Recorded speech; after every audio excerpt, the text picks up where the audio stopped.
አብዛኛው ሰው እድሜ ልኩን ደክሞ ባዶ እጁን የሚቀረው ስለማይሰራ አይደለም። ይልቁንም ደምና ላቡን አፍስሶ ያገኘውን ገንዘብ እንዴት እንደሚይዘው ስለማያውቅ ነው። ዛሬም አካፍለ 6ቱ የገንዘብ አያያዝ ጥበቦች ኪስን ብቻ ሳይሆን ማንነትን ይቀይሩታል። በተለይ ደግሞ 6ኛው ማንም የማያውቀውና የሀብታሞች ትልቁ ምስጢር የህይወትን አቅጣጫ በአንድ ጀንበር ሊቀይረው ይችላል። ይህን ምስጢር ካላወቅ የፈለገውን ያክል ብትለፋም የድህነት አዙሪት ውስጥ መቆየት አይቀሬ ነው። እስከ ቪዲዮ መጨረሻ ድረስ አብረኝ ከቆየ ያ 6ኛው ድብቅ ምስጢር ምን እንደሆነና እንዴት ዛሬውኑ መጠቀም እንደምትችል እነግራለሁ። ሰላም ጤና ይስጥልኝ የኤቢ ማይንድሴት ቤተሰቦች፣ ዛሬ እዚህ የተገናኘነው በአጋጣሚ አይደለም። ይህን ቪዲዮ አሁን እየተመለከትክ ከሆነ ውስጥህ አንድ ትልቅ ጥያቄ አለ ማለት ነው። ይኸው ለምንድነው ጠዋት ወጥቼ ማታ የምገባው? ግን ለምንድነው የደከምኩለትን ያክል ውጤት የማላየው? ታውቃለህ፣ ብዙዎቻችን የምንኖረው እጅ ወደ አፍ በሆነ ህይወት ውስጥ ነው። ደሞዝ ሲመጣ ደስ ይለናል። በ10 ቀን ውስጥ ግን የት እንደገባ አናውቀውም። ብዙ ጊዜ የምናስበው ገንዘብ ብጨምር ችግር ይፈታል ብለን ነው። ግን እውነቱ ይህ አይደለም። ሺህ ብሮችን ማስተዳደር ካልቻልክ ሚሊዮን ብሮች ቢሰጥም ያው ድሃ ነህ። ምክንያቱም የገንዘብ አያያዝ ጥበብ እንጂ ቁጥር አይደለም። ዛሬ በዚህ ቪዲዮ ውስጥ ለሚቀጥሉት የተወሰኑ ደቂቃዎች አብረን ስንቆይ በኢትዮጵያዊ ህይወታችን ውስጥ ማንም በግልጽ ያልነገረንን በትምህርት ቤት ያልተማርነውን እናም ምናልባትም ቤተሰቦቻችን እንኳን የማያውቁትን 6ቱን ወርቃማ የገንዘብ አያያዝ ጥበቦች በዝርዝር እንመለከታለን። እነዚህ ጥበቦች ተራ ምክሮች አይደሉም።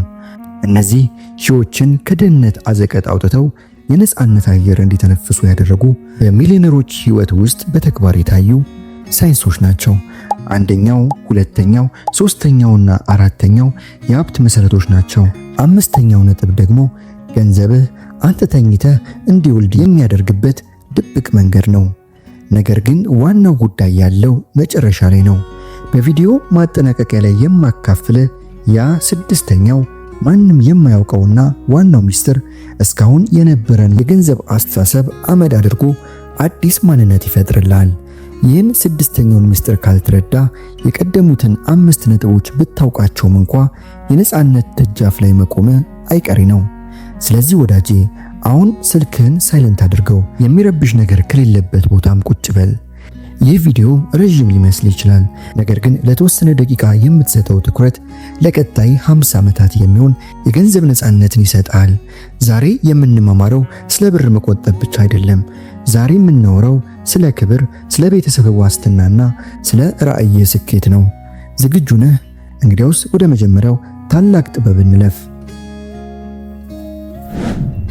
ወደ መጀመሪያው ታላቅ ነጥብ ስንገባ አንድ እውነት ልንገራችሁ። ብዙዎቻችሁ ገንዘብ የለኝም የምትሉት ስለማታገኙ ሳይሆን ለራሳችሁ ክብር ስለማትሰጡ ነው። ይህንን ለማስረዳት የሁለት ጓደኛሞችን እውነተኛ ታሪክ ላካፍላችሁ። አቶ ከበደና አቶ አበበ ይባላሉ። ሁለቱም በአንድ ድርጅት ውስጥ ለ20 ዓመታት አብረው ሰርተዋል። ደሞዛቸው እኩል ነው። የኑሮ ደረጃቸውም ተመሳሳይ ይመስላል። ነገር ግን በ20ኛው ዓመት ላይ አንድ አስደንጋጭ ልዩነት ተፈጠረ። አቶ ከበደ ደሞዝ በሚቀበልበት ቀን የደስታ ስሜት ይሰማዋል። ግን ያ ደስታ የሚቆየው ለጥቂት ሰዓታት ብቻ ነው። ደሞዙን እንደያዘ መጀመሪያ የሚያስበው ባለቤቴ ምን ትለኛለች? የቤት ኪራዩስ? የልጆቹስ ትምህርት ቤትስ? የሰፈር ሱቅ ዳስ? እያለ ነው። ከበደ ለሁሉም ይከፍላል። ለባለቤቱ፣ ለልብስ ቤቱ፣ ለካርድ ሻጩ፣ ለኢንተርኔት ካምፓኒው፣ ለሁሉም ከፍሎ ሲጨርስ ግን ኪሱ ባዶ ይሆናል። ከበደ ሳያውቀው የሁሉንም ሰው ኑሮ እየደገፈ የራሱን ግን እየገደለ ነው። እርሱ ለራሱ የመጨረሻው ሰው ነው። ለሁሉም ሰርቶ ለራሱ ግን ባዶ እጁን ይቀራል። ከበደ የገንዘብ ቧንቧ እንጂ የገንዘብ ባለቤት አይደለም። አቶ አበበ ግን ሌላ ጥበብ አለው። አበበም እንደ ከበደ ዕዳ አለበት። አበበም እንደ ከበደ የቤት ኪራይና የልጆች ወጪም አለበት። ነገር ግን አበበ አንድ የማይጣስ ሕግ አለው። ደሞዙን እንደተቀበለ ገና 1 ሳንቲም ለሌላ ሰው ሳይሰጥ 10% ቆርጦ ለብቻው ያስቀምጣል። ይሄ የኔ ድርሻ ነው፣ ይሄ የደከምኩበት ላቤ የምሰጠው ክብር ነው፣ ይህ ለወደፊት ነጻነቴ የምተክለው ዘር ነው ይላል። አበበም መጀመሪያ ራሱን ይከፍላል፣ የቀረውን 90% ደግሞ በጥበብ ለሌሎች ወጪዎችን ያከፋፍላል። ልዩነቱ እዚህ ጋር ነው። ከ20 ዓመታት በኋላ አቶ ከበደ አሁንም ደሞዝ እስኪመጣ በጭንቀት ይኖራል። ድርጅቱ ቢዘጋ ምን ሆናለው በሚል ፍርሃት ውስጥ ይቆያል። ምክንያቱም ምንም መጠባበቅ የለውም። አቶ አበበ ግን ያችን 10% እያጠራቀመና እየሰራ ዛሬ የራሱ ቤትና ትንሽም ንግድ አለው። አበበ አሁን ለገንዘብ አይሰራም፣ ገንዘቡ ለእሱ ይሰራለታል እንጂ። ወዳጄ ራስን ጠይቅ።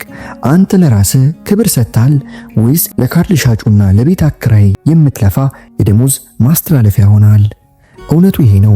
10% ለራስ ማስቀመጥ ካልቻልክ አንተ የራስህ ህይወት ጌታ አይደለም። 1000 ብር ሲኖርህ 100 ብር ማስቀመጥ ካልቻልክ ሚሊዮን ብር ቢሰጥም 100,000 ብር አታስቀምጥም። የሀብት ሚስጥር ያለው በብዛቱ ላይ ሳይሆን በዲሲፕሊኑ ላይ ነው። ያቺ 100 ብር ዛሬ ትንሽ ትመስላለች፣ ነገር ግን ዛሬ የምትተክላት ትንሽ ዘር ነገ የልጅ ልጆች የሚጠለሉባት ታላቅ ዋርካ ትሆናለች። ይህ ቅድሚያ ለራስ የሚለው ጥበብ የሀብታሞች ሁሉ መሰረት ነው። አሁኑኑ ቃል ግባ። ካገኘው ገቢ ላይ ቢያንስ 10%ቱን ለራስ ትከፍላለህ። መልስ አዎ ከሆነ አንተ የሀብታምነትን በር ከፍታል ማለት ነው። አሁን ደግሞ ከዚህ በበለጠ የሚያስገርመውና ብዙዎቻችን ሳናውቀው ድሃ እያደረገን ያለውን ሁለተኛውን ታላቅ ጥበብ እንመለከታለን። እመኑኝ፣ ይህ ሁለተኛው ጥበብ ስለ ሰው ምን ይለኛል በሽታ የሚነግረው እውነት ሕይወትን ሰባብሮ ይገነባዋል። ወዳጄ አሁን ወደ ሁለተኛውና እጅግ አስደንጋጭ ወደ ሆነው ጥበብ እንለፍ። ይህ ጥበብ በኢትዮጵያዊ ሕይወታችን ውስጥ ትልቁ ሀብት በላ የሆነውን ጉዳይ ያጋልጣል። እሱም ሰው ምን ይለኛል የሚለው በሽታ ነው። እስቲ ራስን ጠይቅ። ባለፈው ወር የገዛው ያ ውድ ስልክ፣ ያ ያማረ ልብስ ወይም ያ ያሸበረቀ ጫማ በእርግጥ ያስፈልግ ነበር ወይስ ጓደኞች ጋር ስትሄድ ዝቅ ብለህ እንዳትታይ ብለህ የገዛው ነው? ብዙዎቻችን የምንኖረው ለራሳችን ሳይሆን ለጎረቤታችን፣ ለዘመዳችንና ለጓደኛችን ነው። ሰው ምን ይለኛል ብለን የሌለንን እናወጣለን፣ የሌለንን ተበድረን እንደግሳለን። ስማኝ፣ ለሰው ብለህ ኪስህን ካደማ ነገ ስትቸገር ያ ሰው አብሮ አይራብም፣ ያ ሰው የቤት ኪራይን አይከፍልም። ጥበቡ ይሄ ነው። አስፈላጊ ነገርና የቅንጦት ፍላጎት መካከል ያለውን መስመር ማወቅ። ካልገዛው ህይወት የማይቀጥል ከሆነ አስፈላጊ ነው። ካልገዛው ግን ሰው ፊት ያስቀይማል የምትል ከሆነ ፍላጎት ነው። ዛሬ ለሰው አይን ብለ የምትገዛው እያንዳንዱ አላስፈላጊ ዕቃ ነገ ለራስ የምትገነባውን የሀብት ግንብ አንድ ድንጋይ እየሰረቀ እንደሆነ እወቅ። በዚህ ቪዲዮ መጨረሻ ላይ የምነግርህ ያ ስድስተኛው ሚስጥር ደግሞ ይህንን በሽታ እንዴት ለአንዴና ለመጨረሻ ጊዜ እንደምታከትመው ያሳያል። አሁን ግን ወደ ሶስተኛው ሳታውቀው ኪስን ስለሚበላው ሌባ እንነጋገር። ስማኝ፣ ሀብታም እንዳትሆን የሚያደርግህ ትልቅ ወጪ ሳይሆን የማታስተውላቸው ትናንሽ ወጪዎች ናቸው።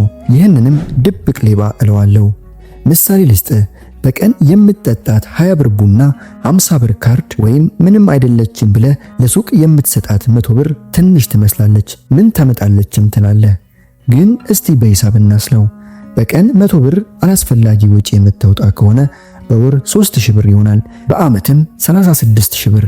ይህ ብር ለአንድ ወጣት ትንሽ ንግድ መጀመሪያ ወይም ለአንድ ቤተሰብ ትልቅ እፎይታ ሊሆን ይችል ነበር። በትልቅ ባሊ ውስጥ ያለች አንዲት ትንሽ ቀዳዳ ውሎ አድሮ ባሊውን ባዶ እንደምታስቀረው ሁሉ እነዚህ ትናንሽ ፍሳሾችም የድካምን ውጤት እያሟጠጡት ነው። ኪስህን የሚበሳው ትልቅ ጥይት ሳይሆን የማይታዩ ትናንሽ ምስጦች ናቸው። የዛሬዋን 10 ብር ያላከበረ የነገውን 10 ሚሊዮን ሊያስተዳድር አይችልም። አሁን ቆም ብለህ አስብ። ያንተ ድብቅ ሌባ የትኛው ነው? ጫት፣ ሲጋራ ወይስ አላስፈላጊ ግብዣ? ይህንን ሌባ ካልያዝከው አራተኛው ነጥብ ላይ የምናነሳው የሀብት ጉዞ ሊጀምር አይችልም። አሁን ደግሞ ወደ ትልቁ የሀብታሞች መጫወቻ ሜዳ እንግባ። ድሃና ሀብታም የሚለያዩበት ብቸኛው ድንበር እዚህ ጋር ነው። ድሃ ለገንዘብ ይለፋል፣ ጠዋት ይወጣል፣ ማታ ይገባል፣ ላቡንም አይፈሳል። ምክንያቱም በወር ለሚቀበለው ደሞዝ። ጉልበቱ ሲደክም ገቢው ይቆማል። ሀብታም ግን አንድ ምስጢር ያውቃል፣ እሱም ገንዘብን ማሰራት ነው። ስማኝ፣ አንተ ተኝተህ ጓደኞች ጋር ስትጫወት ወይም ቤተክርስቲያንና መስጊድ በነበርክበት ሰዓት ገንዘብህ ለአንተ ካልወለደልህ እድሜ ልክህን የገንዘብ ባሪያ ሆነ ትቀራለህ። ያቺ ያስቀመጥካት 10% ዝም ብላ ሳጥን ውስጥ መቀመጥ የለባትም። እንደ ዘር መሬት ውስጥ መግባት አለባት። ንግድ ውስጥ ግባ፣ አክሲዮን ግዛ፣ ወይም ተጨማሪ ገቢ የሚያመጣ ትንሽ ሥራ ጀምር። ገንዘብህ ሰራተኛ ይሁን፣ እሱ ይልፋ፣ እሱ ይውጣ ይውረድ፣ አንተ ግን የነጻነትን ፍሬ ትበላለህ። ወዳጄ እዚህ ጋር ቆም ብለህ እንድታዳምጠኝ እፈልጋለሁ። ዕዳ እስር ቤት ነው። ብዙዎቻችን ባለዕዳ ስንሆን የምናጣው ብራችንን ብቻ አይደለም፣ ክብራችንና የሌሊት እንቅልፋችንንም ጭምር ነው። ኢትዮጵያዊነት ባለዕዳ መሆን አይደለም።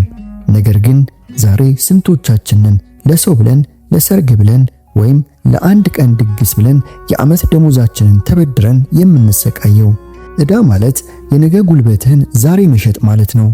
ገና ያልሰራውን ላብ፣ ገና ያልመጣውን እድል ላይ ዛሬ ቆልፈህበታል። ብድር የሚፈቀደው ተጨማሪ ገንዘብ ለሚያመጣ ኢንቨስትመንት ብቻ ነው። ለፍጆታ፣ ለልብስ ወይም ለሰው አይን ተብሎ የሚደረግ ብድር ግን የሀብት ጠላት ነው።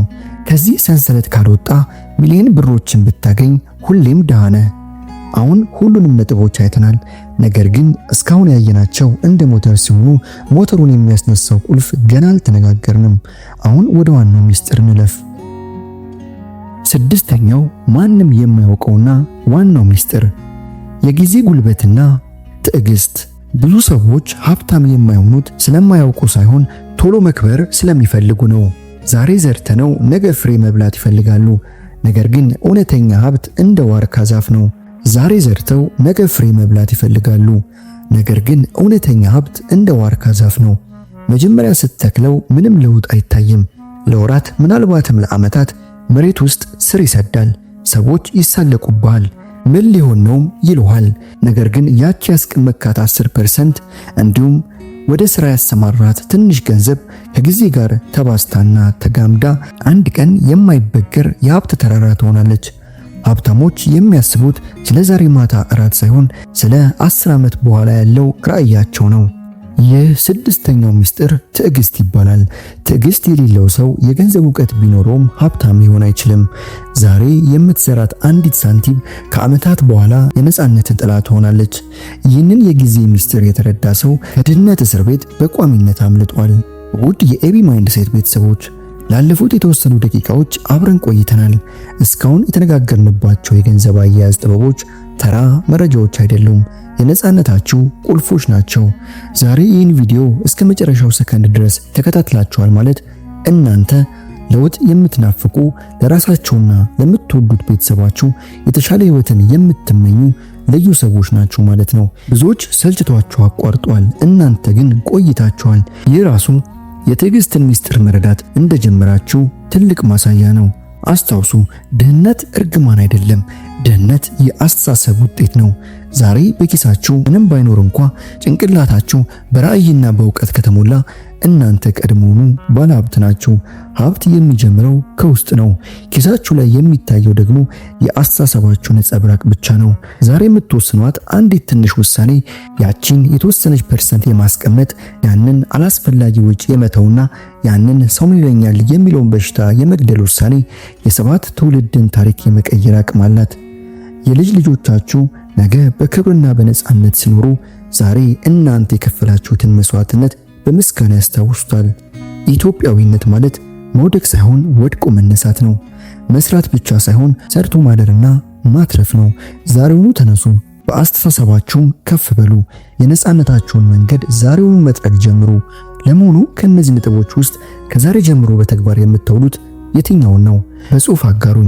ይህ ቪዲዮ የብዙ ኢትዮጵያውያንን ሕይወት እንዲቀይር ቪዲዮውን ላይክ አድርጉት። ለምትወዱት ጓደኞቻችሁና ለቤተሰቦቻችሁ በማጋራት የሀብት ስጦታ ስጧቸው። አሁኑኑ ሰብስክራይብ በማድረግ የኤቢ ማይንድሴት ቤተሰብ ሁኑ። በቀጣይ ቪዲዮ ይበልጥ በሚገርም ርዕስ እስክንገናኝ ድረስ ራዕያችሁን ሰንቁ፣ በዲሲፕሊን ተጓዙ። ቸር ሰንብቱ። ኢትዮጵያ ለዘላለም ትኑር።